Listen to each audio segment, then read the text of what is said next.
ಅತ್ಯಂತ ಪುರಾತನವಾದ ಚಂದ್ರಂಪಳ್ಳಿ ಡ್ಯಾಮ್ ಆಗಿದೆ. ಈ ಒಂದು ಡ್ಯಾಮು ಚಿಂಚೋಳಿ ತಾಲೂಕು ಗುಲ್ಬರ್ಗ ಜಿಲ್ಲೆಯಲ್ಲಿ ಈ ಡ್ಯಾಮ್ ಬರುತ್ತೆ. ಈ ಡ್ಯಾಮಿನ ಅಡಿಯಲ್ಲಿ ಹಲವಾರು ಜಮೀನುಗಳಿಗೆ ಈ ಡ್ಯಾಮು ನೀರುಣಿಸುತ್ತೆ. ಈ ಡ್ಯಾಮಿನ ಕೆಳಗಡೆ ನಾವು ತೋಟವನ್ನು ಕೂಡ ನಾವು ನೋಡಲಿದೆ. ಡ್ಯಾಮು ಬಹಳ ಅತ್ಯಂತ ವಿಶಾಲವಾಗಿದೆ ಮತ್ತು ಚಾರಣಕ್ಕೆ ಗುಡ್ಡವನ್ನು ಕೂಡ ನಾವು ಕಾಣ್ಬೋದಿಲ್ಲಿ. ಈ ಪ್ರವಾಸಿಗರು ಚಾರಣವನ್ನು ಕೂಡ ಮಾಡ್ಬೋದಾಗಿದೆ. ಒಳ್ಳೆಯ ಚಾರಣಕ್ಕೆ 8 ಕಿಲೋಮೀಟರ್ನ ಒಂದು ವ್ಯವಸ್ಥೆ ಇದೆ. ಈ ಗುಡ್ಡ ಹತ್ತಿ ಹೋದರೆ ಒಂದು 8 ಕಿಲೋಮೀಟರ್ವರೆಗೆ ಚಾರಣವನ್ನು ಮಾಡ್ಬೋದು. ಅತ್ಯಂತ ವಾತಾವರಣ ಚೆನ್ನಾಗಿದೆ.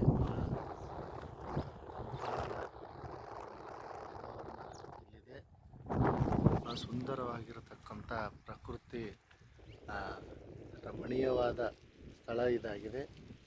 ಇಲ್ಲಿ ರವಿವಾರ ದಿವಸ ಹಾಲಿಡೇ ಇದ್ದ ದಿವಸ ಇಲ್ಲಿ ಭೇಟಿ ಕೊಟ್ಟಿದ್ದೆ. ಆದರೆ ಭಾಳ ಅದ್ಭುತವಾಗಿರ್ತಕ್ಕಂಥ ಒಂದು ಸ್ಥಳ ಇದಾಗಿದೆ ಅಂತ ಹೇಳ್ಬೋದು.